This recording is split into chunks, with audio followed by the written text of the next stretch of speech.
Assalamualaikum warahmatullahi wabarakatuh.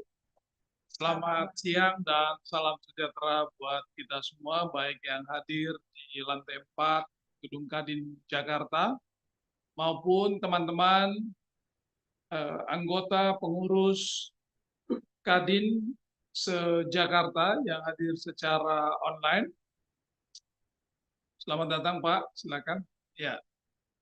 Pertama-tama marilah kita tak henti-hentinya mengucapkan syukur kehadirat Allah Subhanahu wa taala, Tuhan yang Maha Esa, karena berkat dan rahmat-Nya hari ini kita bisa melakukan dialog interaktif dengan salah satu narasumber yang cukup mumpuni untuk urusan kontrak mengontrak, karena selalu kalau dalam kegiatan usaha, pengusaha selalu jadi kambing hitam kalau ada terjadi apa-apa. Ya, padahal bukan rahasia umum kalau kita mau dapetin proyek, ya jarang-jarang lah yang bisa lurus-lurus kan gitu. Nah, mungkin pada kesempatan ini kita bisa mendapatkan berbagai informasi yang tentunya sesuai dengan regulasi tentang pengadaan barang dan jasa, dan bagaimana kita sebagai penyedia mampu membuat kesetaraan dengan para pengguna jasa kita, baik itu di pemerintahan maupun di BUMD dan usaha-usaha yang lain. Bapak Ibu sekalian, terima kasih buat Ketua Kadin Jakarta Timur yang cukup agresif, dan kalau istilah kami di kampus dulu, beliau ini progresif revolusioner. Jadi memberikan semangatnya. Terima kasih Pak Anta dan teman-teman dari Jakarta Timur. Dan kami pada kesempatan ini juga memohon maaf, mungkin ini kegiatan kita yang ketiga, masih belum bisa maksimal penggunaan berbagai peralatan IT-nya, karena ini satu terobosan yang akan dilakukan oleh BSK, bagaimana teman-teman perusahaan yang mempunyai KTA dan SBU di Kadin Jakarta tidak hanya mendapatkan sertifikat, akan tetapi juga mendapatkan informasi-informasi dalam rangka mengembangkan perusahaannya untuk bisa bertumbuh dan berkembang menjadi perusahaan yang lebih baik di hari-hari ke depan. Ini yang ketiga kalinya, kemarin dari LKPP, kemudian hari ini kita bicara tentang perikatan kerja, ya, Pak Endro, SPK, kemudian tanggal 26 kita juga akan mengundang Kepala Badan BPPJ mengenai kupas tuntas tentang pelelangan di Jakarta. Jadi Bapak Ibu sekalian, ada perubahan Perpres terbaru, di mana salah satunya ada perubahan tentang PL yang bisa 400 juta, kemudian ada hal-hal lain misalnya secara hukum, nanti ketika terjadi aduan-aduan dari LSM, wartawan yang diadukan misalnya ke polisi ataupun ke kejaksaan, tidak bisa langsung dieksekusi, tapi melalui badan eh, tertentu dulu antara penyedia dan pengguna, baru bisa beroleh. Nah, mungkin hal-hal yang urgent seperti ini kita akan terus sampaikan, dan mohon doa dan supporting dari teman-teman. Kita berharap kalau dalam 2 bulan ini 2 minggu sekali, kita akan mencanangkan program seminggu sekali. Kita akan mengadakan Zoom meeting seperti ini, membicarakan hal-hal yang terbaru, terutama mengenai e-katalog di dunia jasa konstruksi. Kalau e-katalog di pengadaan jasa sudah berjalan e-katalog 6.0-nya, tetapi kalau di konstruksi baru di launching. Nah, belum terlaksana sepertinya di Jakarta. Mudah-mudahan nanti pada Senin besok PBBJ akan bisa menyampaikan secara terbuka. Hari ini kita berharap dialog tentang SPK dan perikatan penyedia dan pengguna bisa dituntaskan. Kalau belum tuntas, Pak Endro ini kebetulan sekretaris BSK, Pak. Jadi di dalam tubuhnya, selain beliau ahli hukum, beliau adalah pelayan di BSK. Jadi kalau nggak tuntas di 1-2 jam ke depan, silakan minta nomor handphonenya, Pak. Beliau ini juga aktif dalam pelayanan-pelayanan di dunia spiritual. Jadi kalau untuk bisnis, boleh dibilang Pak Indro ini bisnisnya lurus. Tidak seperti Bapak yang ada, oh ya, ya Pak ya, gitu ya. Itu mungkin yang ingin kami sampaikan. Sekali lagi terima kasih Pak Endro, walaupun sebagai sekretaris hari ini beliau adalah ahli hukum urusan bisnis. Semoga dialognya bisa berjalan dengan efektif. Teman-teman khususnya nih perusahaan-perusahaan yang hadir secara offline hari ini, terima kasih atas kehadirannya. BSK akan berusaha terus-menerus memberikan yang terbaik buat seluruh anggota Kadin yang ada di DKI Jakarta. Lebih kurang terima kasih. Kami juga mohon undur diri karena sebentar kami juga akan membuka Zoom meeting dari tempat yang lain. Kami pikir demikian. Terima kasih. Wassalamualaikum warahmatullahi wabarakatuh. Terima kasih kepada Bapak Ketua BSK DKI Jakarta yang telah memberikan kata sambutan. Berikan slot yang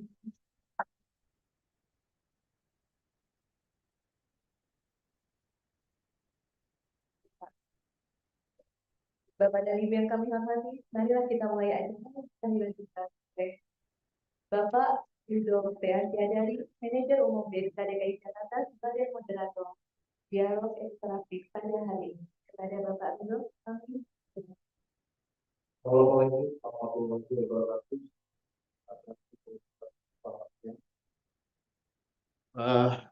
Belum kita tadi narasumbernya sudah diperkenalkan Pak Endro Bedlen.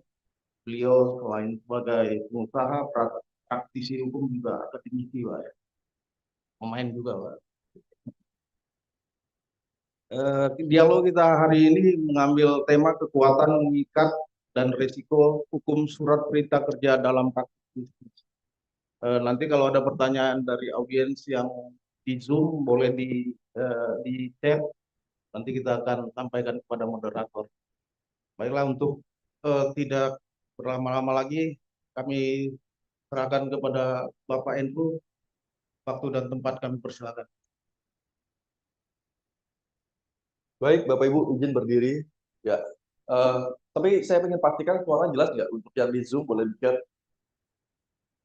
Ya, kalau di dalam pasti jelas ya. Ini keberuntungan teman-teman yang bisa dari offline. Jadi biasanya kalau ketemu saya paling nggak sejam 2 dolar Bapak Ibu. Jadi kalau di sini kalau katanya di pelayan ya siap kita cerita lah pastikan kan. Oke, jelas ya. Ya Bapak Ibu, jadi perkenalkan boleh masuk tampil slide. Ya, saya Andrew, ya bisa dipanggil Pak Bedlen juga bisa, Pak Andrew boleh. Jadi kalau di sini kalau katanya di pelayan ya siap. Saya praktisi di bidang utamanya IP, sekarang Oke, jelas ya. kualitas juga dan banyak menjadi. Ya Bapak Ibu, jadi perkenalkan boleh masuk. Nah, ini yang menarik Bapak Ibu. Kenapa? Kemarin beberapa waktu yang lalu Pak Ketua minta maaf Pak Andrew, nanti kita jadwalkan ya. Yang pertama saya Wali Giro.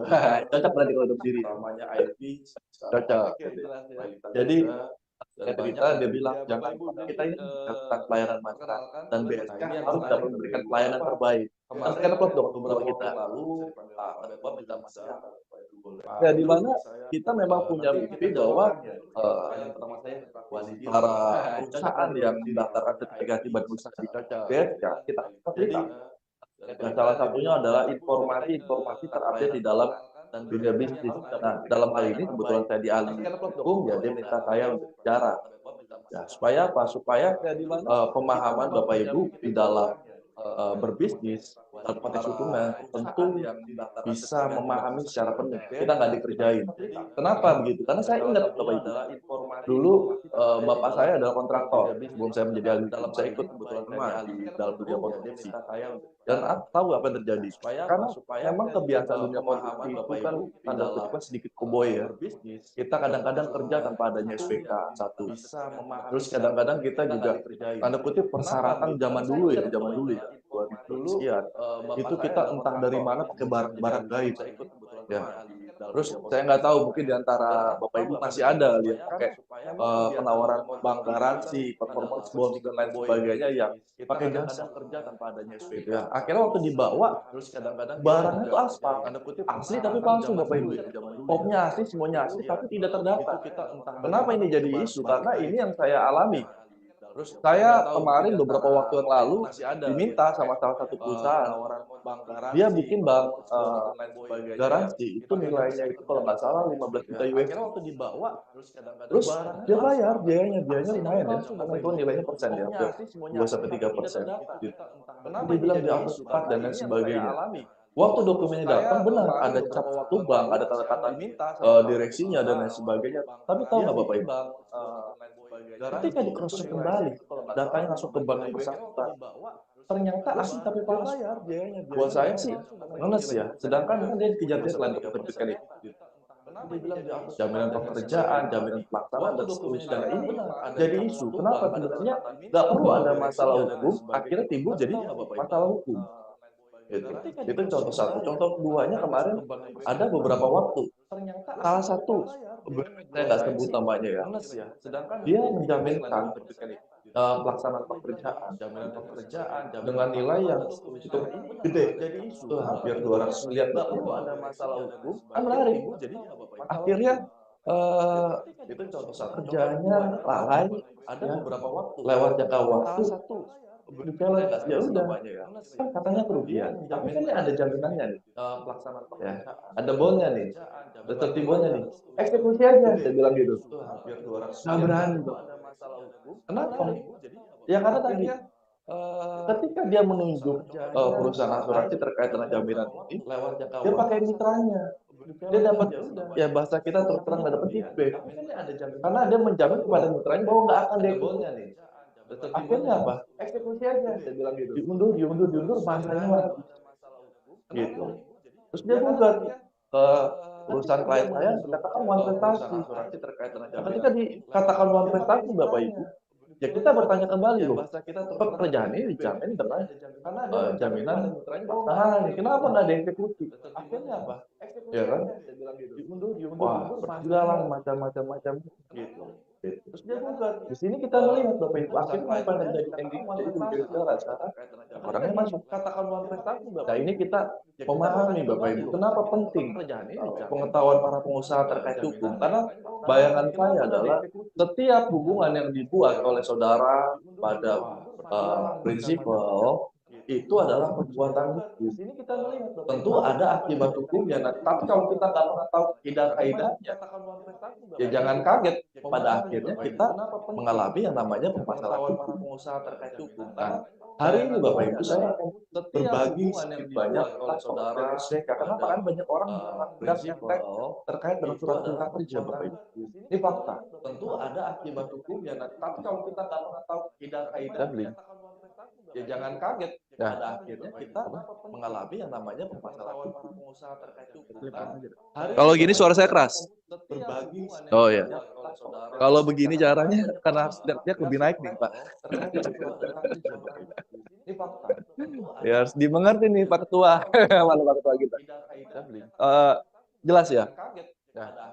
Oke, good. Nah, ini yang kita coba pahami Bapak Ibu terkait dengan Kalau gini suara saya keras. Nah, akhirnya saya akan cerita Kalau sedikit begini latar belakang caranya, saya aktif di dalam dunia organisasi pengusaha, organisasi profesi, Ya harus terus di dimengerti nih Pak bidang Ketua. pendidikan juga akademisi sebagai dosen. Saya juga seorang konsultan hukum bisnis dan juga advokat. Ini yang kita dan coba calon pahami kurator Bapak Ibu. tinggal tunggu terkait- sumpah. Kalau gini suara saya keras. Dan akhirnya ini gambaran besar dari saya. Kebetulan hari ini juga saya diminta sebagai sekretaris BSK. Jadi banyak hal yang didiskusikan Pak Ketua dan saya pikir ini sangat bermanfaat untuk kita semua. Harapannya satu. Harapannya adalah ketika kita memberikan pemahaman yang terang dan jelas, ini mempermudah Bapak Ibu dalam melakukan usaha. Setuju ya? Jadi harapannya dengan kita memberikan gambaran-gambaran terang, sehingga Bapak Ibu dalam melakukan usaha mengetahui pagar yuridis saya sampai di mana. Saya lompat pagar enggak? Saya melakukan satu yang namanya pelanggaran enggak? ada nggak akibat hukumnya ketika kita memberikan. Kenapa? Karena SPK oke, kalau kita dari swasta kadang-kadang no isu. Tapi bagaimana dalam konteks SPK yang diberikan oleh kementerian, lembaga, atau badan usaha milik daerah atau negara, kacamatanya seperti apa? Karena terus terang Bapak Ibu, nggak sekali dua kali gitu ya. Banyak orang menganggap enteng, menganggap SPK seolah-olah kayak hanya surat perintah kerja tanpa ada akibat hukum. Banyak kementerian, lembaga, dan kita nggak ngerti konteksnya itu seperti apa. Nah ini kita coba gali pada siang hari di Bapak Ibu. Baik, next slide. Nah, ketika kita dengar SPK, ada enteng nggak?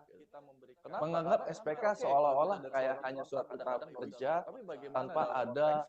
Ya, dalam praktik bisnisnya ini dalam praktik bisnis dan perjanjian kontraktual ini SPK itu biasanya akseler atau perjanjian turunan atau turunan dari satu perjanjian umumnya. Ya. Tapi di dalam beberapa situasi kadang-kadang tidak ada perjanjian umumnya, hanya lahir SPK. Sepakat ya? Di sini kita pahami bahwa keberadaan SPK ini tentu sangat memegang peranan penting, apalagi kalau tidak ada perjanjian kontraktual sebelumnya. Kenapa? Karena umumnya kalau yang nggak ada di atasnya itu mengandung syarat ketentuan hubungan bisnis. Tidak ada perjanjian umumnya. Walaupun kadang-kadang yang lebih bahaya udah nggak ada di atasnya, di bawahnya atau SPK sendiri sifatnya sederhana, ya kan? Sifatnya umum. Artinya bagaimana? Artinya di dalam kandungan SPK hanya permintaan order, melaksanakan sesuatu, jangka waktu dan sebatas itu aja, nggak lebih. Hubungan bisnis. Ini jadi isu Bapak Ibu. Jadi pada hari ini saya mencoba memberikan pemahaman ya untuk memahami kekuatan mengikat seperti apa dan resiko hukum seperti apa yang terkait dengan SPK itu sendiri, terutama bagi pelaku usaha Bapak Ibu. Supaya apa? Supaya Bapak Ibu mengetahui hak Bapak Ibu dengan adanya SPK. Jangan dibilang wah karena ada SPK kita nggak, cuma SPK kita nggak bisa buat apa-apa, kita nggak bisa melaksanakan apa-apa. Terkait dengan apa? Misalnya terjadi uang prestasi dari pemberi kerja. Terkait dengan SPK, kita coba memahami itu. Atau dari sudut pandang pemberi kerja juga demikian. Oh, jangan-jangan kita nggak bisa melakukan eksekusi dan lain sebagainya. Nah, ini yang kita coba buka paradigmanya. Dan hari ini saya coba membahas kajian komprehensif yang spesifik dan mendalam terkait karakteristik dari SPK, kedudukannya secara hukum, serta potensi dan resiko hukum yang dapat timbul dengan penggunaannya di dalam transaksi bisnis. Next slide. Jangan-jangan kita nggak bisa melakukan eksekusi. Bapak Ibu, ketika saya bicara tentang SPK, next slide. Dan hari ini saya coba membahas kajian sederhananya yang bisa saya transaksikan dengan dokumen tertulis yang dikeluarkan oleh satu pihak, umumnya pemberi kerja, ya, kepada pihak lain atau pelaksana. Pihak lain itu pelaksana itu bisa juga penjual. Bapak Ibu, untuk apa melaksanakan suatu pekerjaan dalam apa? Menyerahkan barang atau menyediakan jasa tertentu beserta detail spesifikasi, kuantitas, harga, dan jangka waktu pelaksanaan. Nah, yang umum ada di SPK cuma sampai di sini nih, ya. Spesifikasinya apa, kuantitasnya berapa, harganya berapa, dan jangka waktu pelaksanaannya bagaimana. Hanya itu. Nanti kita gali lebih dalam lagi. Untuk apa? Melaksanakan suatu pekerjaan dalam apa? Menyerahkan barang atau menyediakan jasa tertentu beserta detail spesifikasi, kuantitas, harga, dan jangka waktu. Dalam sistem hukum kontrak kita, Bapak Ibu, ya, yang umum ada di SPK itu menempati posisi, ingat, sekali lagi, sebagai salah satu bentuk kontrak sederhana yang sah. Jadi kalau ada yang bilang SPK itu bukan kontrak, Pak, salah. Salah. Tanamin di mindset Bapak Ibu bahwa SPK itu kontrak. Kenapa? Karena intinya ada kesepakatan kedua belah pihak. Yang satu melakukan offering, yang satu accepting. Artinya apa? Ada kesepakatan. Jadi kalau ada kesepakatan yang dibuat selama sesuai dengan 1320 KUH Perdata itu menimbulkan yang namanya akibat hukum. Ini kalau bahasa saya terlalu teknis, nanti tanya aja ya Bapak Ibu. Jangan sungkan bertanya dan berdiskusi. Nah, memang di dalam KUH Perdata kita itu tidak secara spesifik menyebut SPK, namun definisi perjanjian kontrak adalah sebagai perbuatan di mana satu orang atau lebih mengikatkan diri kepada orang lain. Ya kan? Berarti ada apa? Ada pengikatan dengan apa? Adanya offering dan accepting. Selama suatu SPK memenuhi syarat saja perjanjian perjanjian nanti ada di dalam poin 1320, maka SPK berlaku sebagai undang-undang. Namun definisi bagi siapa? Bagi para pihak yang membuat, yaitu konsep 1338 KUH Perdata. Jadi menarik Bapak Ibu. Berarti ada apa? Ada satu pertanyaan yang selalu ditanyakan ke saya, dan kebetulan sudah saya buktikan. Apabila misalnya kita coba tanya, ya, Mas Yuda ngasih pekerjaan ke Mas Tunggul, lisan. Jadi menarik Bapak Ibu. Mas Tunggul, saya ada satu pesan barang 10 kontainer ikan, sudah saya buktikan. Saya bayar diminta misalnya 10% dulu. Kita coba tanya. Saya berikan jaminan pembayaran, tapi saya minta jaminan pelaksanaan. Performance-nya bagaimana? Bakat. Ya, diberikan lisan. Saya ada satu pesan diberikan kepada Mas Tunggul, bayar 10 kontainer ikan. Berjalannya waktu, saya bayar diminta misalnya 1 bulan, 2 bulan, 3 bulan, jangka waktu dia minta 3 bulan udah harus dikirim semua atau 15 ton. Tapi saya minta jaminan pelaksanaan. Tapi selama 3 bulan itu, performance-nya bagaimana? Mas Tunggul cuma kirim, anggapan diberikan lisan. Waktu terima DP dikirim 1 ton aja. Diberikan kepada Mas Tunggul.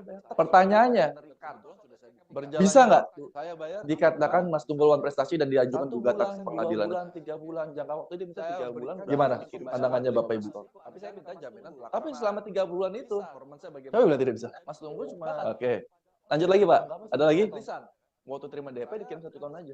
Diberikan kepada Mas Tunggul. Bisa. Pertanyaannya. Kenapa bisa Mbak Ida? Bisa nggak dikatakan Mas Tunggul Wan prestasi dan diajukan gugatan ke pengadilan? 3 bulan, jangka waktu dia minta 3 bulan. Gimana pandangannya Bapak Ibu? Tapi saya minta jaminan. Tapi selama 3 bulan itu, tadi gugat kalau tidak memenuhi. Menarik ya. Lanjut lagi Pak. Buktinya apa? Kan tadi lisan. Bisa. Enggak, ini kan kita bicara lisan. Jadi kita ngomong Mas, iya Mas Tunggul tolong dong. Gitu. Nggak bisa. Ya boleh nggak bisa. Ada lagi nggak yang punya pendapat berbeda? Tadi gugat kalau tidak memenuhi. Menarik ya. Oh ya. Buktinya apa? Iya. Ada lagi yang punya pendapat berbeda? Enggak, ini kan kita bicara lisan. Kita ngomong Mas, iya Mas Tunggul tolong dong. Gitu. Nggak bisa. Ya boleh nggak bisa. Ada lagi nggak yang punya pendapat berbeda? Tadi gugat kalau tidak memenuhi. Menarik ya. Oh ya. Buktinya apa? Iya. Ada lagi yang punya pendapat berbeda? Sorry, Enggak, ini kan kita bicara lisan. mengatakan bahwa Kita ngomong Mas, kita berikan pada iya Mas Tunggul tolong dong. di Nggak bisa. Ya boleh nggak bisa. Ada lagi nggak yang punya pendapat berbeda? baru ya itu tadi kalau misalkan ada secara lisan kemampuan Buktinya apa? saya rasa masuk pada Ada suatu lagi yang punya pendapat berbeda? alat bukti yang bisa dikategorikan sebagai kontraktual secara lisan. Ya.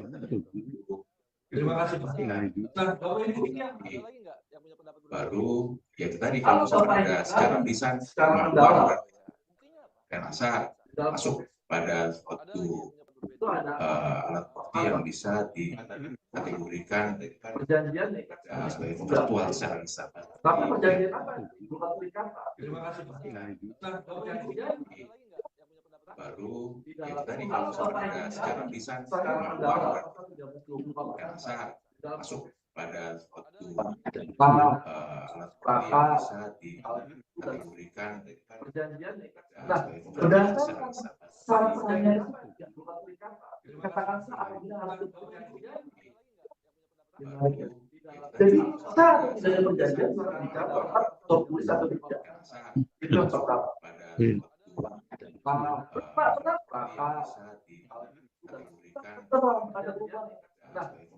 Kenapa? Bukan pengadilan. Jadi kesepakatan itu sudah terjadi. Dan ketika kesepakatan itu sudah terjadi, apa yang sudah berbuat ada penyerahan, ada penerimaan, kita jadi bisa dilaksanakan. Baru masuk ke dalam konteks pembuktian. Kenapa? Gitu. Dalam konteks KUH Perdata memang bahwa kita pembacaran kesepakatan itu sudah terjadi. Dan ketika kesepakatan itu sudah terjadi, apa yang sudah berbuat ada barulah kita membuktikan. Sekarang untuk ada membangun masuk ke dalam konteks pembuktian. Kenapa? Contoh kalau hal itu dilakukan melalui chat, melalui email, kita nggak ada kata-kata pesan dan sebagainya. Kesepakatan itu sudah terjadi. Itu bukan bahasa di dalam. Nah ini yang menarik. Masuk lagi dalam dalam konteks pengadaan kalau hal itu dilakukan melalui chat, dari regulasi secara email, mengakui sebagainya. Itu ada di dalam Perpres itu 11/2012 di dalam perubahannya. Nah, yang menyebutkan surat perintah kerja merupakan salah satu bentuk kontrak dalam pengadaan surat. Dalam konteks pengadaan artinya di lingkup pemerintahan SPK dari regulasi secara email, surat mengakui cuma kalau kita hanya masih ada di dalam ada SPK, karena ada belasan kenapa? Karena SPK itu kan umumnya seperti ini kerja beliau harus kirim barang ini kuantitinya begini jangka waktunya begini terus terkait dengan pembayaran bagaimana terkait dengan pelaksanaan seperti apa kenapa? Karena kita bahas SPK itu kan umumnya seperti next slide beliau harus kirim barang ini kuantitinya begini jangka waktunya begini terus di Indonesia pembayaran pengadaan barang dan jasa pekerjaan kontrak terkait dengan pelaksanaan 3 yang sekarang punya rupiah kemarin 2 juta sekarang 100 juta ya sudah masuk ke kemarin next slide pertama instansi pemerintah BUMN atau BUMD ketika tidak bisa jangka dari pihak para formal Indonesia pembayaran dan sederhana dibandingkan kontrak formal yang berpuluh halaman meskipun demikian secara yang sekarang punya rupiah data Perpres saja ya dan berbagai masuk di barat. Ini kita sudah memahami konteks baik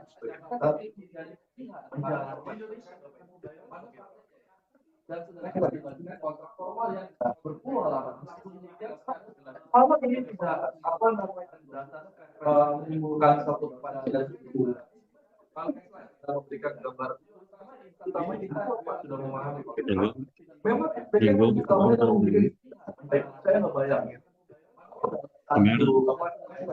instansi pemerintah kira 2 juta banyak menimbulkan mungkin cuma 1-2 masalah sudah kayak banyak jadi kita sudah memahami jadi berapa banyak saya menyampaikan makanya pemerintah mengakomodasi pemerintah jadi melalui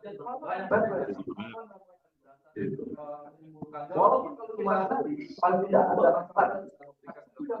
ya fungsi utamanya bisa dikembangkan atau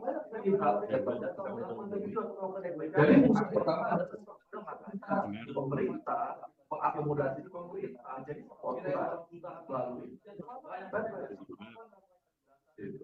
walaupun kalau cuma paling tidak ada ya fungsi utamanya bisa dikembangkan atau jadi fungsi pertama pemerintah mengakomodasi pemerintah jadi melalui walaupun kalau cuma paling tidak ada dari negara yang kita harus mulai berubah kita harus mulai tertib secara administratif gaya-gaya zaman dulu yang tahun 2000 ada tapi tidak nggak bisa diskusi negara yang lemah sekali karena kita harus tunjukkan kita ada penelitian yang mengarah ke arah administrasi dulu nggak ada zaman dulu yang kita tahu lah ada di bawah 2010 masih ingat nggak zaman itu pada zamannya BBM cuma SMS saja lemah sekali karena bagaimana kita bisa tunjukkan kita ada penelitian yang mengarah ke arah administrasi dulu nggak ada yang namanya kita tahu lah di bawah 2010 masih ingat zaman itu waktu itu saya pernah ada kerjaan nilainya memang tak besar ya. Bukan ini. Bagaimana? Jakarta Penjahat dari pemerintah. Udah kerjain aja. Kita dibayar nggak? Enggak. Kita minta buktinya gimana? Apalagi kalau SPK kalau itu ya 200 juta. 200 juta kita lakukan gugatan. Berapa biaya gugatan? Kebayang nggak Bapak Ibu? Biaya di pengadilan itu paling murah. Mungkin ya kalau lawyer dibayar nggak? Juta. Satu tingkat. Ada di tingkat pengadilan. Kita minta buktinya gimana? Banding di tingkat apalagi kalau kasasi di Mahkamah Agung ya 3 kali kalau masing-masing 50 juta, jadi 200 juta untuknya cuma 10 juta, habis dong. Berapa biaya gugatan? Makanya di era modern seperti saat ini, pengadilan saya selalu membuka. Mungkin ya kalau lawyer dibayar nggak? Paling 3 gambaran dan cakrawala dari rekan-rekan. Apa yang kita buka, Bapak Ibu? Yang kita buka adalah penting melakukan pekerjaan dengan adanya SPK. Pak, kalau dia nggak mau, bagaimana Pak? Apakah ada triknya? Gitu. Makanya di era supaya apa? Supaya ketika pekerjaan selesai, sudah dianggap nih Pak ada perintah kerja. Ada Bapak Ibu triknya, tapi nggak usah kita bagikan. Ntar kita bagi. Next. Jangan tegang-tegang Bapak Ibu, nanti saya ikut tegang. Penting melakukan pekerjaan dengan adanya SPK. Jadi ada nanti trik. Nah, ada perbedaan yang signifikan Bapak Ibu antara SPK dengan dokumen lain.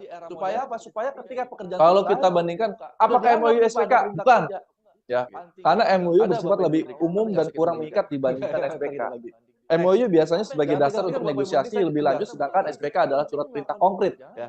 Makanya Bapak Ibu, ketika nanti Bapak Ibu, kita agak lebar sedikit, membuat satu MOU, jangan di dalamnya terkandung hak dan kewajiban. Bukan. Ya. Karena sekali lagi, ketika Bapak Ibu membuat satu MOU biasanya sebagai dasar untuk negosiasi. Jangan di dalamnya terkandung hak dan kewajiban. Makanya Bapak Ibu, ketika nanti Bapak Ibu, kenapa? Karena kemarin ada tuh jurisprudensinya tuh. Membuat judulnya MOU di dalamnya hak dan kewajiban, dia bilang enggak ini MOU. Ini cuma nota kesepahaman aja antar para pihak. Tapi ketika terkandung hak dan kewajiban, MOU pun bagian dari jangan di dalamnya terkandung. Artinya segala sesuatu yang terkandung di dalamnya harus ditaati. Bila ada hak dan kewajiban harus ada tuh jurisprudensinya tuh. Makanya hati-hati judulnya MOU di dalamnya. Yang kedua, surat penawaran. Ini adalah proposal dari penjual pelaksana, sedangkan SPK adalah penerimaan atau persetujuan atas penawaran tersebut, atau instruksi langsung dari pembeli atau pemberi kerja. Bila ada hak dan kewajiban, ada beberapa jasa ya, yang surat penawaran mungkin outputnya nggak SPK atau ini adalah proposal dari tapi berhenti sampai dengan surat penawaran Bapak Ibu atau persetujuan atas penawaran tersebut. Nah, Bapak Ibu perlu ketahui Bapak Ibu, surat penawaran yang disetujui itu pun menjadi perjanjian. Bila ada hak dan kewajiban, sepakat ya? Ada beberapa dapat ya pemahamannya. Surat penawaran yang disetujui ya atau diterima itu menjadi perjanjian. Sepakat apa? Sepakat untuk menerima penawarannya. Jadi si pemberi penawaran dapat mulai melakukan pekerjaan. Surat penawaran yang disetujui, makanya kacamata kita ketika melihat surat penawaran kita tekan setujui. Sepakat ya? Itu bisa menjadi pemahamannya. Alat surat penawaran yang disetujui dokumen ya atau diterima yang kita anggap sebagai perjanjian tertulis. Sepakat apa? Sepakat untuk menerima. Kenapa ini saya sampaikan? Karena banyak pengusaha nggak ngerti Bapak Ibu. Dia kirim surat penawaran aja, ya disetujui. Makanya terus ketika disetujui kita lakukan di tengah jalan enggak ada, kita nggak jadi setuju. Bisa menjadi pemahamannya. Alat surat penawaran bisa nggak? Dokumen. Bisa nggak terjadi demikian? Kita kerjain nih. Offering letter kita diterima, kita baru kerjain 1-2 mungkin baru 1-2 3 hari lah, ya kirim surat penawaran. Terus pada akhirnya tiba-tiba dia berubah pikiran tuh, nggak ada, kita nggak jadi setuju deh, kita belum bikin perjanjian di tengah jalan, nggak ada, kita nggak jadi setuju. Bisa nggak terjadi demikian? Kita kerjain nih. Offering letter kita diterima, kita baru kerjain 1-2 mungkin baru 1-2 3 hari lah, ya. Terus pada akhirnya tiba-tiba dia berubah pikiran tuh. Nggak, kita nggak jadi setuju deh, kita belum bikin perjanjian di tengah jalan, nggak ada, kita nggak jadi setuju. Bisa nggak terjadi demikian? Kita kerjain nih. Offering letter kita diterima, kita baru kerjain 1-2 mungkin baru 1-2 3 hari lah, ya. Terus pada akhirnya tiba-tiba dia berubah pikiran tuh. Nggak, kita nggak jadi setuju. Hal-hal yang kita tawarkan karena kan kewajiban apa? Tawaran ada pembeli. Gitu. Kontrak atau perjanjian. SPK sering jadi bagian dari hal yang kita perjanjian. Karena kan detail yang sangat ya dan itu jadi global itu bicara tawaran masih double pembelinya dalam itu di kalau di KPK sering jadi bagian dari hal yang kita next dulu. Mas Andre, mau tanya nanti aja. Di mute di mute. Abel. Silakan. Boleh nanya, Sir? Boleh. Kalau terkait nggak boleh nanya. Iya tadi menyangkut SPK, menyangkut penawaran harga. Menyangkut penawaran harga tadi, sampai bilang bisa mengikat ya. Iya.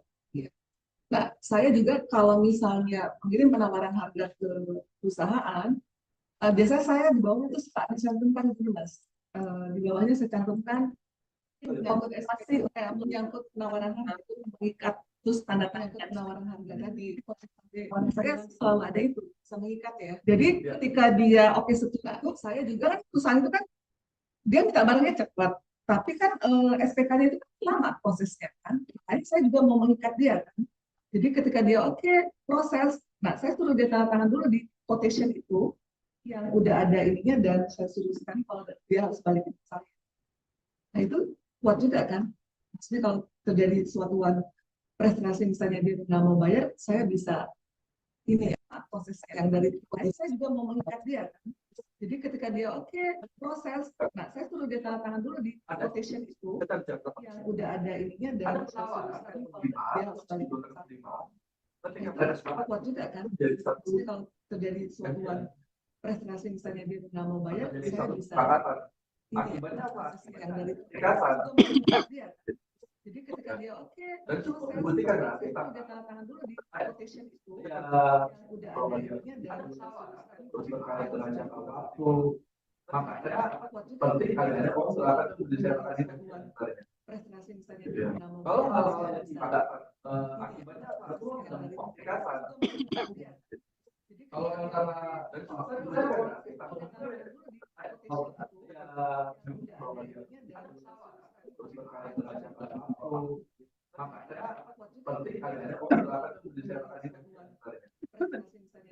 kalau hal-hal yang dipadatan akibatnya apa? Itu dan komplikasi.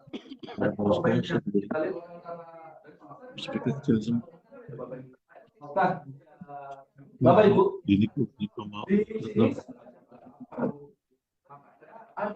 perbandingan antara SDK dan kompetisi. Jadi untuk memahami aspek lebih jelas, berikut ada perbandingannya.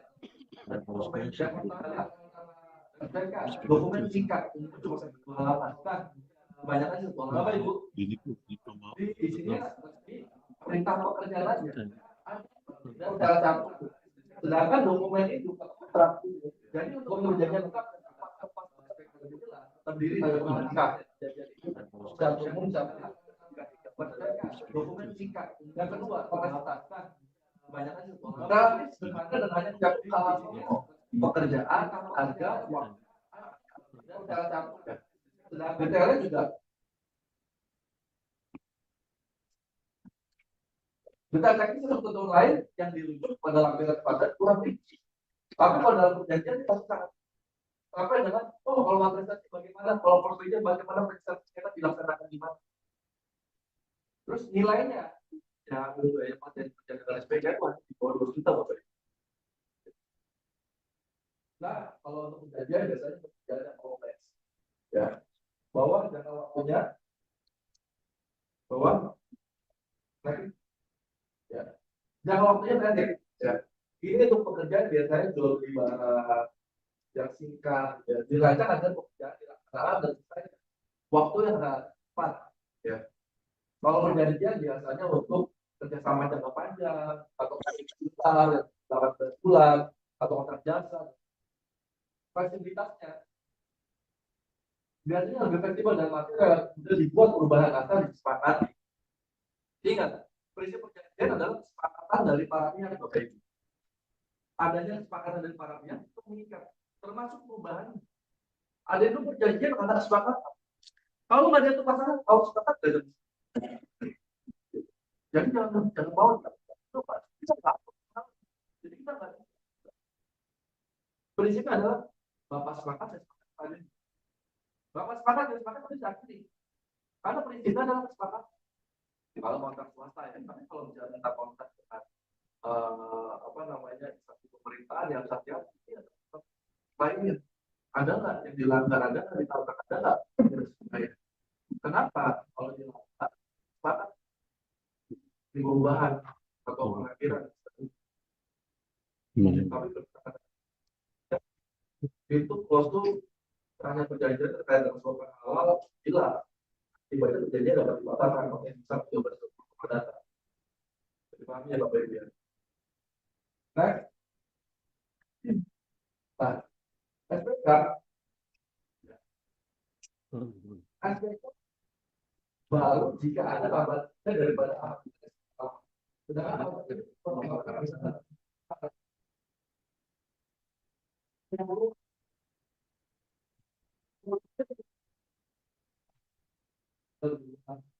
perlukannya juga biasanya pengadaan barang tuh. Next.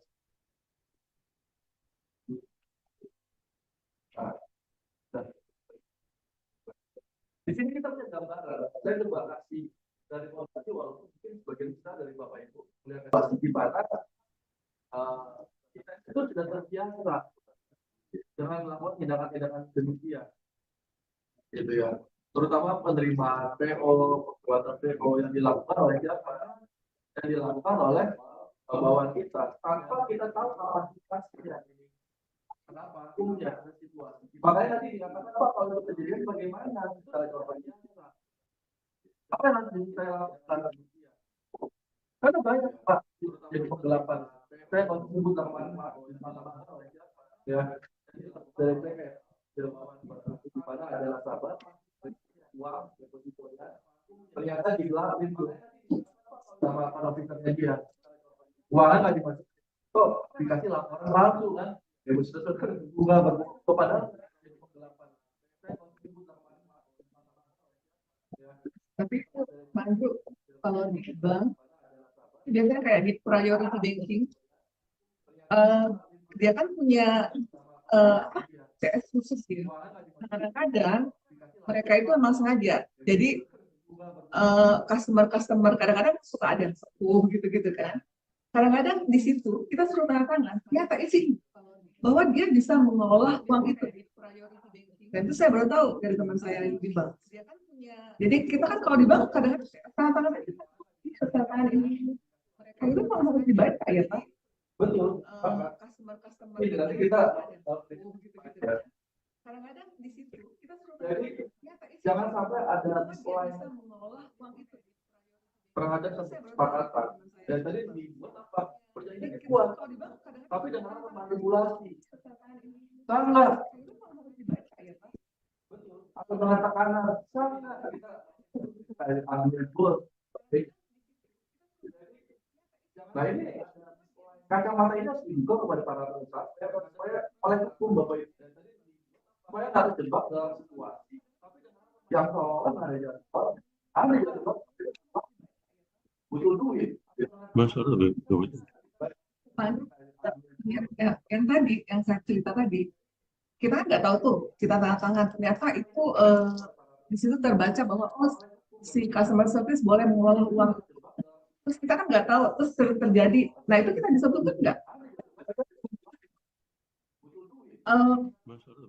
Biasanya kalau di priority bank itu tadi di yang sudah perjanjiannya, tapi kita terus tertangan bahwa disebutkan bahwa bank itu sudah bisa mengelola uang itu, gitu. Tapi kita nggak tahu. Pertanyaannya, Ibu nggak tahu. Artinya sebenarnya sepakat ya. Kenapa nggak sepakat? Karena dilakukan melalui manipulasi. Ya kan? 13-20 tadi kan sepakat. Kita nggak sepakat. Dan kita sudah bisa mengelola uang.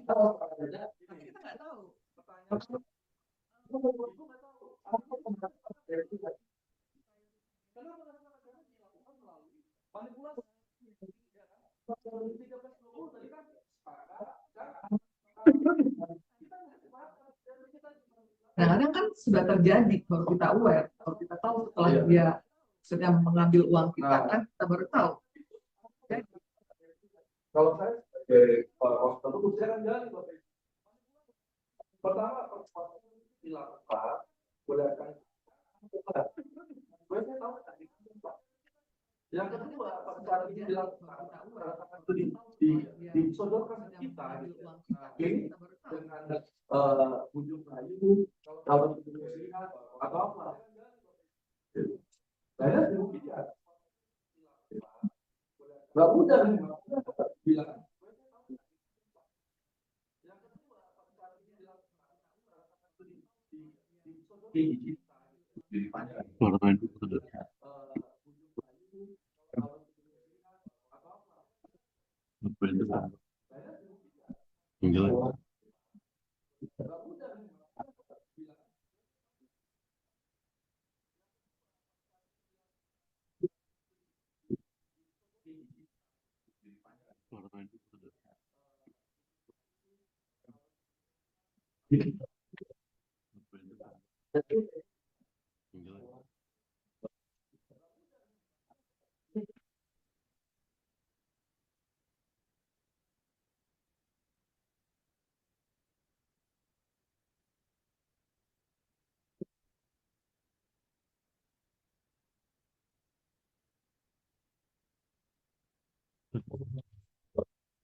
Ya, artinya di situ kita terjadi namanya kelalaian, Pak ya. Ya, kelalaian dalam kita menyepakati. Walaupun bisa juga, Pak, model set gitu. Di Gojek juga bisa, nggak bisa gitu. Cuma ya kita berpikir lain itu di Gojek. Ya, nah jadi kapan pada saat penandatanganan oleh kedua belah pihak, meskipun kesepakatan bisa berbentuk secara lisan, untuk SPK yang berbentuk dokumen kemudian dianggap sah mengikat sejak kapan ditandatangani. Jadi kapan itu sah mengikat sebagai undang-undang ditandatangani? Saat itu terjadi meeting of minds secara resmi. Penandatanganan penyedia menerima penunjukan kerja beserta syarat-syaratnya. Karena pada saat tantangan ini terjadi yang namanya kesepakatan Bapak Ibu. Setelahnya apa lagi? SPK yang telah ditandatangani kedua pihak di atas materai memenuhi asas konsensualisme dan formalitas tertulis sehingga mengikat seperti layaknya kontrak biasa.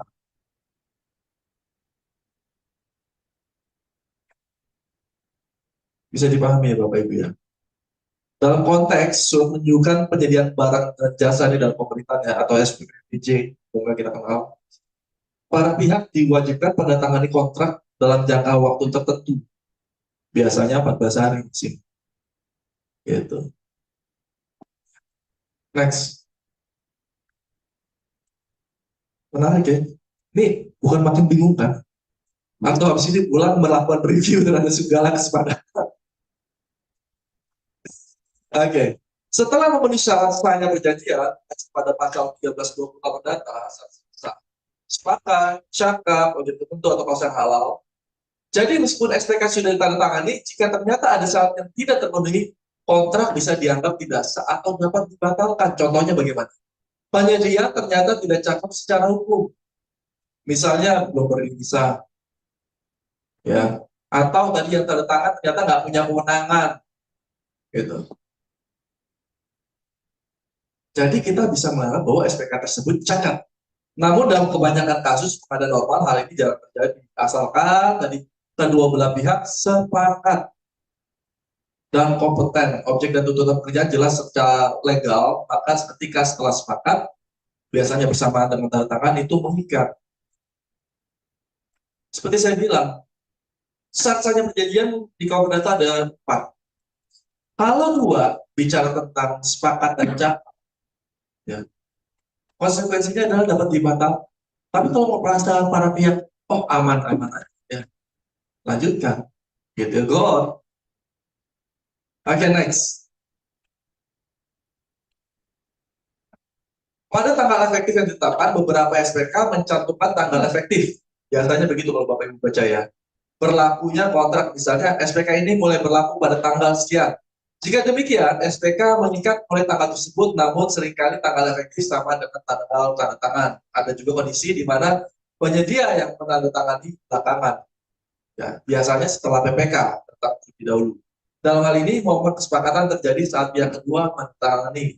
Terkadang penyerahan SPK kepada penyedia dan penyedia mulai melaksanakan pekerjaan juga dapat dianggap penerimaan atau acceptance. Tadi yang saya bilang ada offering, ada acceptance. Jadi dianggap itu terjadi. Ya.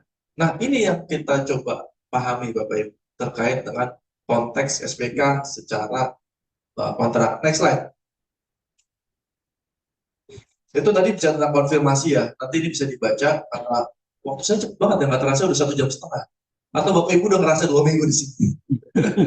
Jadi coba tahu Pak, apa cepetan. Ya. Konfirmasi persediaan dalam pengadaan langsung, kadang alur administrasi adalah PPK. Jadi ada tanggal rangkap dua lalu dikirim ke penyedia untuk tanda tangani sebagaimana tanda persetujuan. SPK berlaku mengikat setelah penyedia menandatangani dan mengembalikan dokumen. Begitu dalam konteks administrasi pemerintahan. Kenapa? Karena kalau dilaksanakan tanpa konteks administrasi, lihat Bapak Ibu, hati-hati untuk konteks pemerintahan, karena nanti bisa dianggap cacat administrasi, itu berbahaya. Next slide. Ini juga bisa dibaca, setelah penuh prosedur prakontrak jika ada instansi pemerintah, ada tahapan administrasi sebelum SPK ditetapkan. Ada negosiasi, berita acara pengadaan, SPPBJ, dan sebagainya. Dan secara hukum perdata murni hal tersebut adalah proses menuju terbentuknya kesepakatan. Gitu. Ya, next nanti ini bisa dibaca. Ya, nah saya kasih gambaran Bapak Ibu, hierarki dokumen pada dalam kontrak pada umumnya ya. Seringkali Bapak Ibu, seperti yang saya sampaikan, SPK merupakan bagian dari rangkaian dokumen yang lebih besar.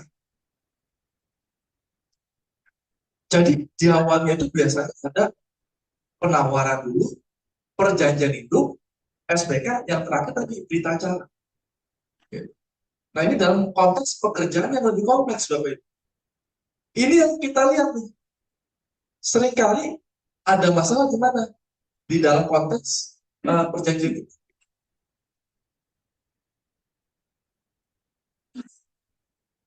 Permasalahan di Republik ini ya saya katakan ya, literasi kita dalam membaca itu sangat minim. Terus terang aja. Kenapa? Ya, karena mungkin sudah kebiasaan ya. Contoh sederhana. Waktu saya masuk Kadin, Bapak Ibu sadar nggak? Untuk menekan untuk mendapatkan tiket, tekan tombol hijau dalam situ ya. Emang tombolnya warna hijau? Cari tombol hijau, cari nggak ada ya. Tombol biru. Jadi kita tuh terbiasa dengan satu hal yang salah gitu. Nah, sama halnya ketika melihat dalam satu kontrak, kita itu kadang-kadang lihat apa? Berapa nilai pembayarannya? Ya nggak? Ada nggak Debbie? Fokusnya di situ. Ada nggak retensinya? Udah di situ. Tata syarat, tata cara, pemenuhan. Kita nggak baca. Penyelesaian sengketa, post major, nggak baca. Kadang dibaca pun diterobos. Nah, ini faktanya. Nah, kalau kita mau membuat satu ekosistem bisnis yang bagus, ya kita harus membuat fondasinya. Dalam hal ini apa kontrak? Saya pelatih terkait dengan pembicara terkait dengan pembuatan kontrak profesional atau CPCD ya di lembaga saya. Saya tanya sama para peserta seminar, Bapak Ibu tahu nggak sih poin utama dari kontrak itu sebenarnya apa? Kontrak ini apa? Ya jawab, oh perdata bilang begini, menurut saya begini. Oke, kita sederhanakan. Kenapa perjanjian itu dibuat secara tertulis? Yang pertama, supaya menimbulkan kepastian hukum. Yang kedua, memperjelas aturan mainnya, Bapak Ibu, terkait dengan hubungan hukum yang dibuat antar dua belah pihak. Jadi ada yang dibaca. Kalau ada keberatan, apa dirubah? Sampai kedua belah pihak memiliki persepsi yang sama dengan tujuan dari perjanjian. Gitu. Tapi faktanya,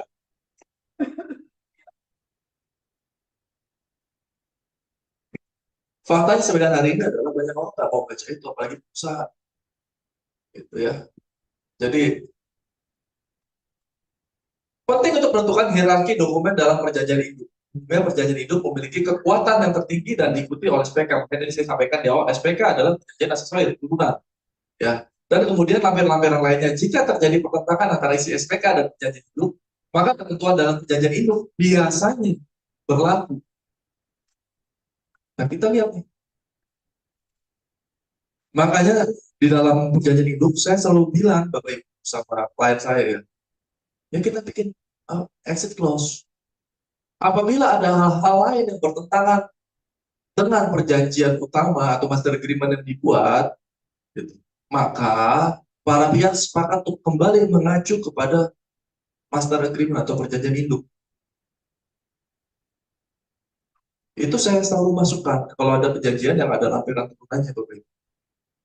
Ya. Kenapa? Karena bisa aja terjadi typo.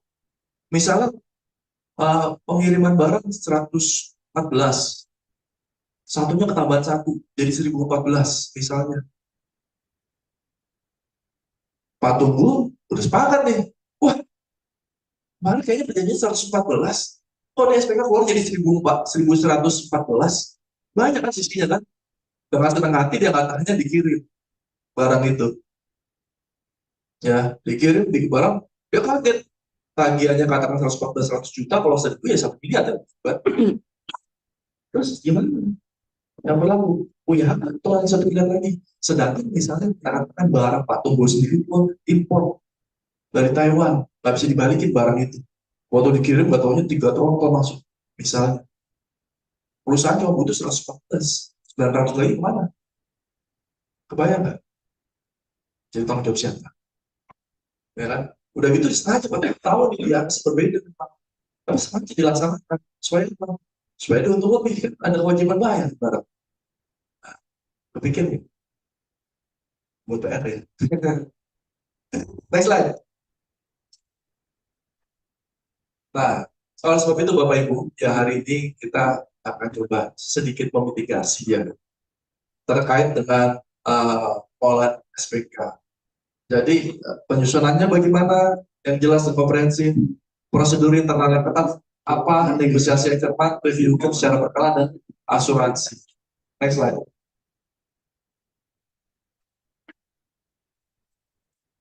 Bapak Ibu, ini saya berikan contoh gambaran SPK yang ideal. Sekali lagi ya, SPK yang ideal.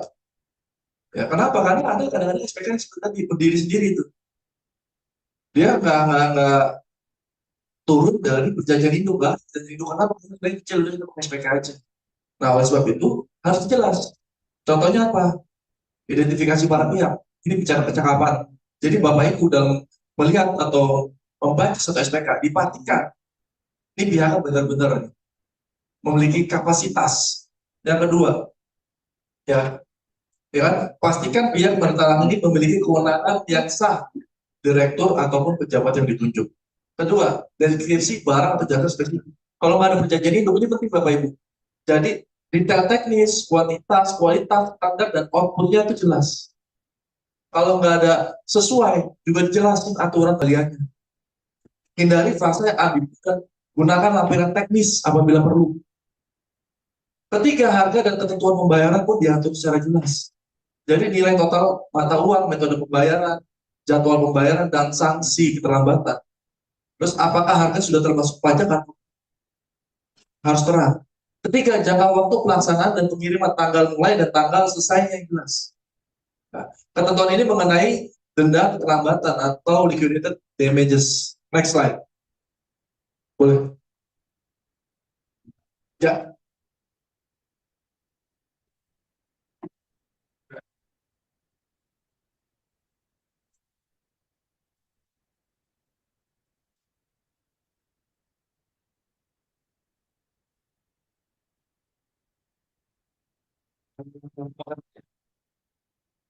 Dan apakah pekerja itu perlu dilandasi dengan SPK?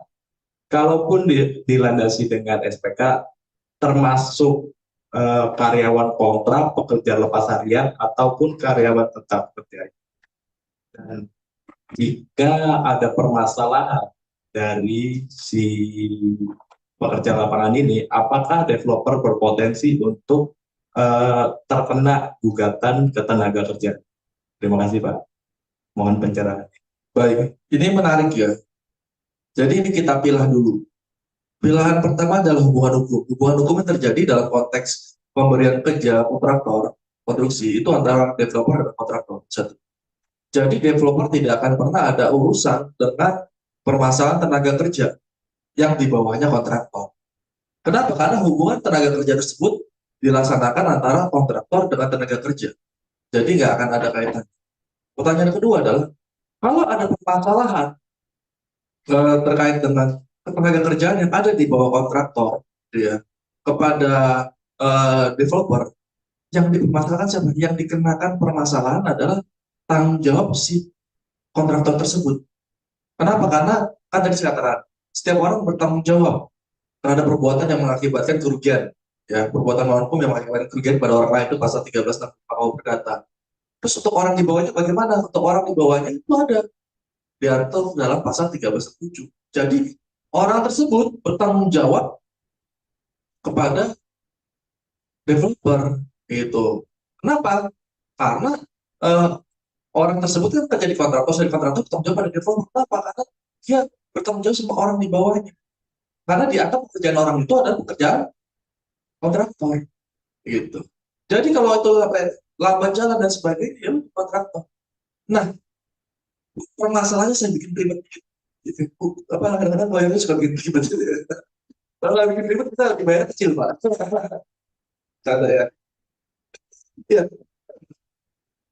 situasinya gini, yang jadi permasalahan ketika developer membangun sebuah perumahan, ya dia kan, itu dia menjanjikan pada konsumen rumah bapak jadi dalam 3 bulan. Dan dalam 3 bulan tersebut nggak jadi, adalah insentif-insentif yang diberikan oleh developer tersebut. Tapi kadang-kadang developer itu bukan kontraktornya, dia tunjuk orang lain untuk mengerjakan pekerjaan tersebut, ya kan? Laksananya di lapangan, pada saat dilaksanakan anggaplah ada hujan, ada badai, atau ada gangguan premanisme dan sebagainya, akibatnya nggak jadi 3 bulan, atau karena permasalahan bahan baku. Terus kalau sampai customer atau konsumen bukan developer, apakah kontraktor terkena dampak?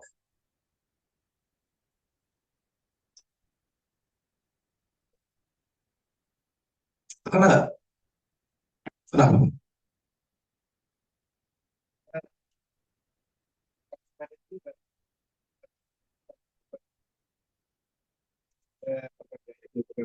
Bukan yang mengerjakan itu di bawah kontraktor. Menarik ya Bapak Ibu ya. Kalau terjadi hal demikian, kalau bahasa saya, oke, kita lihat dulu apa kontrak antara developer dan kontraktor. Ada kewajiban nggak dia memenuhi jangka waktu tertentu? Kalau dia sendiri nggak mengejar target kontraktor, gitu, ya nggak akan ada tanggung jawabnya si kontraktor. Loh nggak, saya mengerjakan seperti ini sesuai dengan apa yang kita sepakati. Kalau you janji pada customer you lebih cepat, saya nggak tahu, bukan urusan saya, you tanggung jawab, gitu. Ya bisa dipahami ya Pak ya. Nah ini konsep pemisahan hubungan hukum, karena hubungan kontrak itu hanya mengikat para pihak yang membuatnya, bukan kepada orang lain. Ya, jadi pihak ketiga itu nggak ada kaitan. Gitu. Oke, next slide.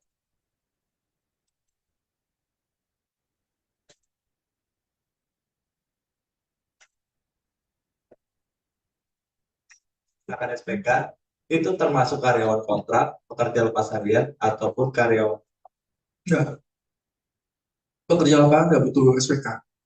SPK itu kan pemberi jasa atau pemberi barang misalnya. Ya, diberikan kepada pembeli gitu. Sedangkan kan pekerjaan hubungannya hubungan pekerjaan. Ya, biasanya ada beberapa kontraktor itu bikin kontrak. Ya, kontraknya biasanya kerjaan borongan. Ya, waktu tertentu atau berdasarkan pekerjaan tertentu. Kan umum begitu. Terus dia harus jadi pegawai tetap nggak? Nggak ada kewajiban untuk pekerjaan-pekerjaan tertentu. Karena pekerjaan yang sifatnya terbatas itu nggak ada kewajiban untuk dijadikan pegawai. Itu makanya sifatnya Pak sepakat itu Pak. Jadi nggak ada. Jadi SPK-nya itu justru dari developer kepada kontraktornya. Tapi dari kontraktor kepada para pekerjanya itu bukan SPK, biasanya kontrak kerja, ya, atau yang kita kenal dengan PKWT. Ya. Oke, lanjut ya. Cukup jelas Pak? Terima kasih Pak. Oke. Bila nanti dikirimkan ya Mbak ya. Oke, prosedur internal yang ketat. Nah, supaya SPK Bapak Ibu, mungkin di antara Bapak Ibu ada perusahaan yang membuat SPK ya, atau yang menerima. Ya, jadi harus ada standarisasi format yang jelas. Yang kedua, dokumentasi yang lengkap, cetak arsip, korespondensi, persetujuan dan perubahan. Yang ketiga, sistem persetujuan berlapis. Ya, pastikan SPK disetujui oleh departemen yang berwenang. Harus dipastikan. Terus pelatihan internal, berikan pelatihan insentif kepada staf yang intensif, kepada staf yang terlibat dalam penerbitan dan pengolahan SPK. Pertanyaan aspek. Next slide. Ya. Terus ini penting nih bagi Bapak Ibu penerima SPK. Ya. Pak, Bu, kebiasaan orang kita ketika ada SPK start duluan. Tapi poin-poinnya nggak dibaca, nggak dipahami. Ini yang menjadi isu Bapak Ibu. Gitu. Saya kemarin ikut kontrak itu ya, padahal yang menyebut saya gitu ya, kontrak apa namanya leasing. Saya coret-coret dulu. Kalau nggak, saya tanya, ini kalau begini gimana? Saya nggak mau tanda tangan. Kalau nggak sesuai, kenapa? Ini pertentangan nih sama undang-undang yang diatur dengan undang-undang tenaga kerjaan, kait dengan klausul baku pasal 18 kerja perlindungan konsumen. Klausul baku pertentangan nih. Nggak sesuai, saya ubah. Itu. Contoh paling sederhana nih Bapak Ibu, yang besar pasti pernah. Siapa di antara Bapak Ibu yang pernah tanda tangan SPK waktu beli mobil, soal pemesanan kendaraan? Kenapa, Bu? Memang kalau kan itu beda ya, biasanya beli pesawat semua ya. Ya. Nah, di situ kadang-kadang ada klausul tuh. Ya, pemesanan setelah DP diberikan, dibilang apabila tidak jadi, gua nggak bisa kembali. Benar nggak? Saya waktu bilang gitu, saya tanya, ini yakin begini? Oh ya udah tanda tangan aja. Setelah saya tanda tangan, kembali beneran, saya informasi. Kenapa? Karena hak hukum saya dilanggar. Karena tadi syarat saya satu kesepakatan perjanjian harus sesuai dengan peraturan perundangan kan. Dan jelas kalau sebabkan halal, klausul halal, poin yang keempat. Gitu. Artinya apa? Perjanjian itu jangan dibuat bertentangan dengan undang-undang. Terkait dengan ini, bicara tentang undang-undang perlindungan konsumen ya, ada hak kok pembelian barang. Nggak boleh kok dibilang apa namanya tidak mengembalikan DP dan sebagainya. Terus nggak boleh kok ada perubahan secara sepihak. Udah jelas kok, itu bicara tentang asal keseimbangan. Gitu. Nah, kenapa saya bisa ke sana? Karena saya mengerti hak saya. Sama halnya dengan Bapak Ibu, ketika Bapak Ibu mendapat SPK, mengerti hak Bapak Ibu sebagai kontrak. Karena bagaimana? Pelajari, kita lagi tanda tanganin apa sih? Terus kontrak apa sih? Aturan yang terkait apa sih? Next slide.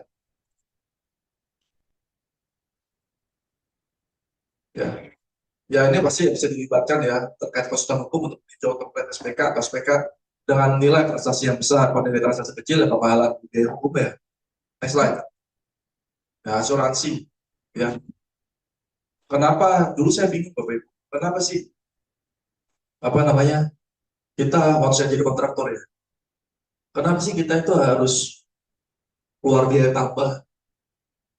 Ya, baik berupa BG atau setibon untuk pengerjaan. Ternyata saya baru sadar. Kenapa? Karena tingkat kegagalan proyek di Indonesia termasuk tinggi, Bapak Ibu. Ya. Kenapa bisa tinggi? Karena cara mereka mendapatkan pekerjaan, penyelesaian proyeknya itu caranya juga ajaib. Waktu itu saya sempat ngomong, ini out of topic sedikit. Saya sempat ngomong gini nih, ini lucu nih. Saya diminta jadi salah satu narasumber terkait dengan kontrak korupsi yang diselenggarakan oleh salah satu perum di Indonesia. Dia bilang gini sama saya, iya Pak, kita nilainya gede nih kerugian dalam hal kontrak nih, ada aja masalahnya. Oh iya, selesai. Jadi saya bicara ya, saya cerita gini. Di sini, apakah benar yang gagal-gagal tersebut itu mengikuti prosedur sesuai dengan hukum yang berlaku? Atau jagoan direksi? Baru ketawa Bapak Ibu. Kenapa? Karena ternyata pemenangan titipan direksi. Gitu kan. Terus saya bilang, itu sih nggak ada masalah, boleh aja. Tapi harus fit and proper, saya bilang begitu kan. Supaya apa? Perusahaan memang mampu melaksanakan kerjaan yang dilaksanakan, yang diberikan. Gitu. Terus yang kedua, ada lagi nggak? Ada. Sistem di Indonesia ini buat saya agak sedikit nggak masuk akal. Tanya gitu. Kok begitu Pak Ibu? Saya tanya sini, mana bagian pengadaan? Oke, prosedur pengadaan begini nggak? Ketika dilelang pekerjaan itu, tender. Sepakat ya? Tender itu bicara tentang apa? Udah harga termurah ya? Setelah harga termurah datang atau menang, kalian bikin apa? Negosiasi nggak? Nah, apa udah murah nggak ditawar lagi? Kita aja mungkin kalau nggak mau turun lagi, kita bedain itu ke pemenang berikutnya. Oh, lu buat apa ada tender? Dia sampai bingung juga dijawab gitu kan. Kenapa? Karena kan kita untuk hal kontribusi berapa sih? 10-15% kan? Artinya di tender dia pasti udah menaruh rata-rata 8-10%. Kalaupun dipaksa untuk melaksanakan, akibatnya apa? Curi material enggak? Atau down spec? Pada saat down spec terjadi kerugian, siapa yang menjadi masalah? Tapi ini fakta ya. Next slide.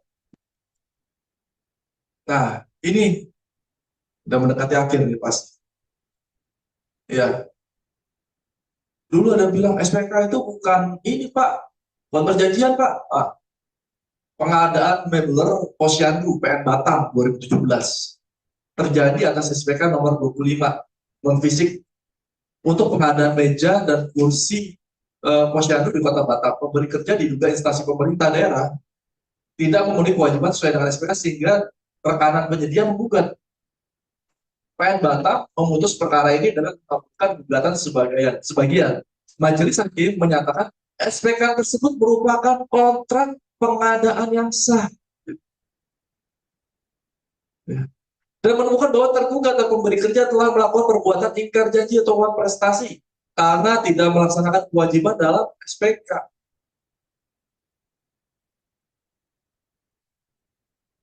Next slide.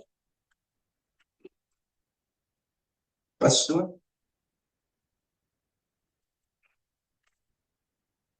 Ini proyek Banjarmasin. Putusan Mahkamah Agung 2011. Proyek pemerintah Kota Banjarmasin dengan penyedia CV Budimas, nama samarannya, pihak penyedia menggugat karena terjadi pesisiran pelaksanaan SPK nomor 2. Pemberi kerja Pemkot berdalih bahwa SPK tersebut bukan perjanjian definitif. Oh, paksa nggak?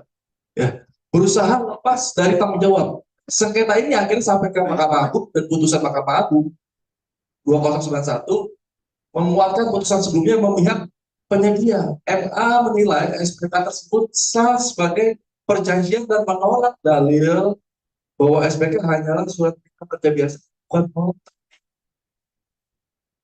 Kalau nanti waktunya cukup, besok-besok di pertemuan berikutnya saya akan bercerita terkait dengan keberadaan suap kuasa. Terus prinsip kontrak itu apa, itu foreign acceptance. Tapi saya nggak bergerak. Tapi saya pengen berikan gambaran bahwa ini punya kekuatan hukum loh. Dan sudah ada jurisprudensinya loh, bisa dieksekusi. Gitu. Next slide. Jadi Bapak Ibu ini bisa diminta slide-nya. Di mana Bapak Ibu? Bapak Ibu perlu ketahui bahwa dasar hukumnya ini 1313, 1320 pengertian perjanjian itu apa?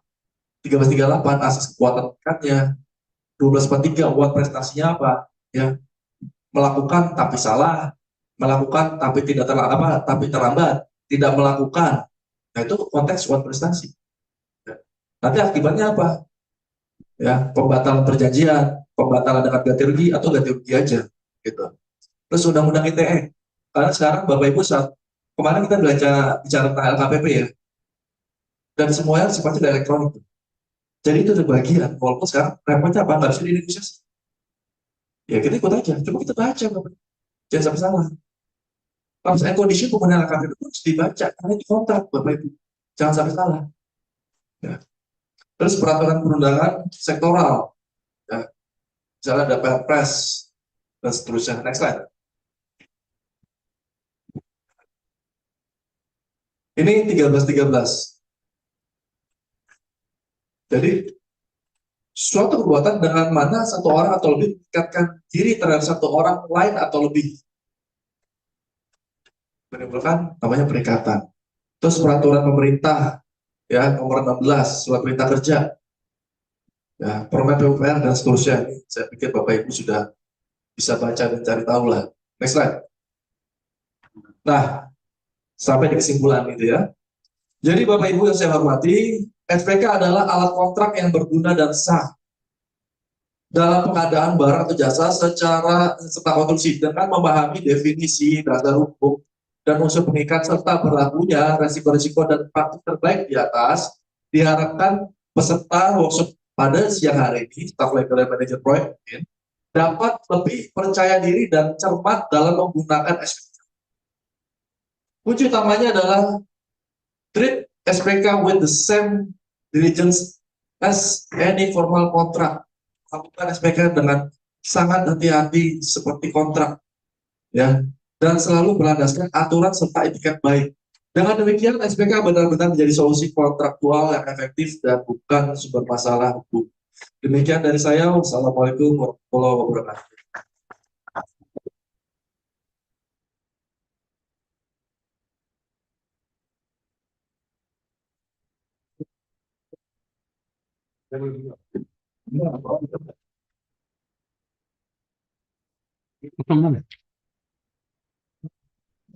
Oke, terima kasih atas waktunya. Assalamualaikum warahmatullahi wabarakatuh. Selamat sore Bapak Ibu. Terima kasih atas diberikan. Saya dari CDSG Global. Saya tertarik dengan pemaparan Bapak yang terkait hierarki Pak ya. Nah, di dalam bisnis sendiri ini ada juga Pak contoh yang ya. Jadi ada perusahaan ini ada kayak proposal itu jadi satu kontraknya yang mana menandatangani proposal itu berarti menandatangani kontrak yang mana berisi tentang service agreement misalkan kayak komunikasi kayak FIB-nya atau apa. Nah kebetulan kan ada tender juga dengan pemerintahan. Nah itu kan itu ibarat template lah Pak ya, misalnya untuk service agreement yang mana membuat aturan teknis, aturan komersial ataupun aturan dari hukumnya itu sendiri gitu ya. Dia ada di dalam unsur-unsur pembuatan kontrak itu sendiri. Nah, kalau tender di pemerintahan seperti yang kita ketahui, SPK itu template Pak, ya template yang mana sama, biar kurang lebih isinya sama. Yang mana sebenarnya harusnya kan yang berlaku itu misalkan ini sertifikasi Pak, ya sertifikasi misalkan itu kan harus faktornya sudah ada nih dari misalkan tarikan atau apa. Ketentuan teknis harus seperti ini, isiannya seperti ini, kontraknya seperti ini, service agreement seperti ini, karena pastinya misalkan berdasarkan itu perusahaannya itu selalu diawasi dari oleh mereka. Ini sesuai yang berbeda. Nah, itu mau nggak mau itu harus jadi teknis pada yang kalian yang nah, tapi maksudnya adalah kerjasama dengan pemerintah ini, instansi pemerintah yang seringnya SPK. Mereka sudah jadi awal nih Pak, biasanya atau dari tender mereka menerima anggapan cuma belakangan mereka masih SPK karena persyaratan dari KA gitu. Nah itu kalau misalkan amit-amit Pak ya, namanya itu kan dispute atau apa gitu ya, atau dari pemeriksaan itu apakah memang seperti yang Bapak sampaikan hierarkinya itu ini berarti kan perjanjian proposalnya, berarti di awal mereka menyetujui gitu urgensinya, tapi SPK-nya dari pemerintah sendiri seperti yang diketahui dibilang lengkap tapi cukup memenuhi unsur perjanjian yang tadi disampaikan Bapak. Nah itu jadi mana yang berlaku Pak gitu Pak, karena misalkan kayak kita secara hukumnya kita dari awalnya sudah bilangnya harus nih secara hukumnya panggilan jurisdiksinya gitu kan. Tapi yang ini ya kan bisa disesuaikan, cuma kan SPK-nya bisa nggak gitu kan. Kita udah setuju di awal gitu. Lalu yang kedua tentang tanda tangan elektronik Pak. Undang-undang ITE ini sebenarnya di dalam ini kan sudah biasa lagi kita sudah ada yang terobjektifikan. Kadang-kadang masih ada yang tidak terobjektifikan selama isi disepakati itu sah tidak mendukung oleh masing-masing para pihak. Nah, di pemerintahan sendiri ini belum mengenal hal itu Pak, masalahnya. Belum semuanya mengenal hal itu karena rata-rata masih SPK-nya itu tentang bebas gitu. Kadang-kadang malah dikhawatirkannya kita sudah oke misalkan company atau private apa saya menggunakan ya. Itu yang salah satunya gitu ya. Nah, buat kita itu sudah cukup kuat lah secara umum karena kan diatur juga di undang-undang ITE tersebut. Tapi kalau di pemerintah sendiri kan belum tentu semuanya bisa menerima itu Pak. Gimana? Baik, dengan Bu siapa? Bu Desi. Menarik Bu Desi. Jadi terkait dengan hierarki peraturan perundangan, hierarki dalam konteks adanya surat perjanjian kerja, kita lihat lagi. Tadi saya sampaikan proposal itu bisa mengikat apabila tidak ada ketentuan lanjutan. Namanya proposal, penawaran kan, baru disepakati. Dan ketika sepakati dijadiin kontrak kan? Ya, proposal itu jadi kontrak.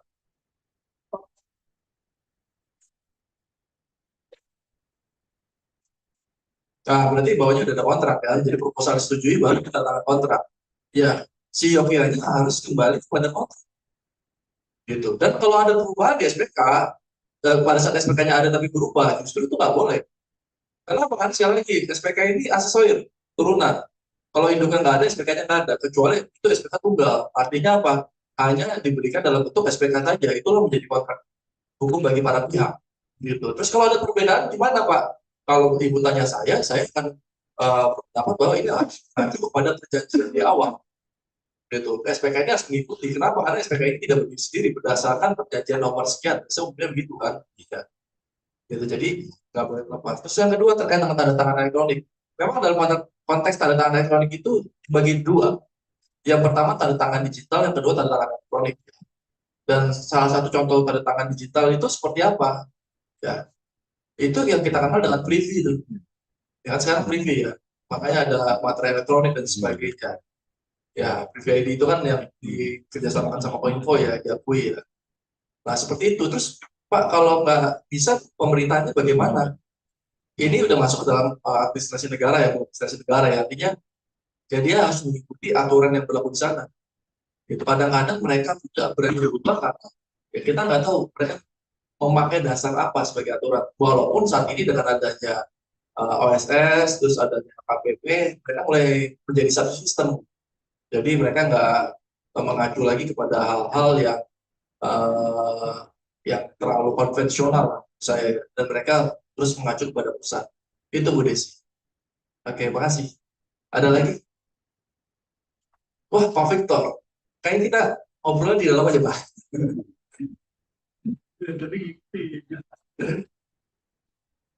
Terima kasih Pak pemaparan ya.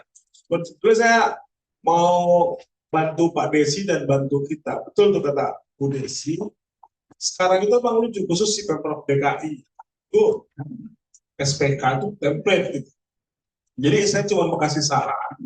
Ini sebuah inovasi dari PSK dan diteruskan Kadin bahwa Pemprov DKI pun sudah harus mulai di tanda-tanda digital dan elektrik.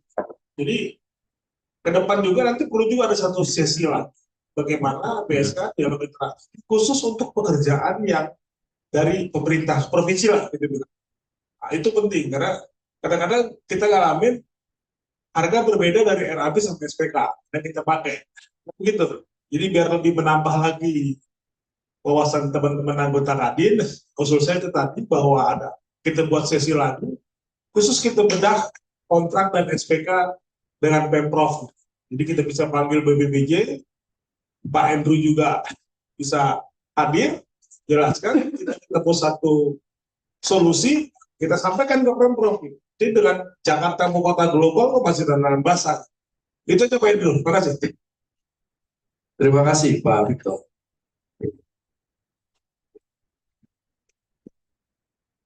Ada pertanyaan lagi dari peserta daring? Oke, dana sudah cukup Pak. Kita tutup. Baiklah, luar biasa tadi penyampaian dari Pak Endro. Mari kita berikan aplaus yang meriah.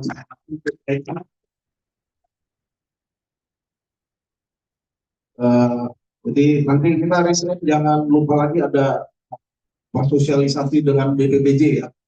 Jadi pantengin aja Instagramnya Badan Sertifikasi, ini Badan Sertifikasi Kadin Jakarta, dan TikToknya juga BSK Jakarta, juga YouTube channelnya BSK DKI Channel. Nanti kita akan informasi yang berguna untuk dunia usaha. Dengan demikian terakhirlah cara kita dialog interaktif seperti ini. Kami mohon maaf kalau ada kata-kata atau penyampaian yang kurang berkenan. Kalau ada jarum yang patah jangan disimpan di dalam kaca. Kami yang salah jangan disampaikan sama tetangga. Wassalamualaikum warahmatullahi wabarakatuh.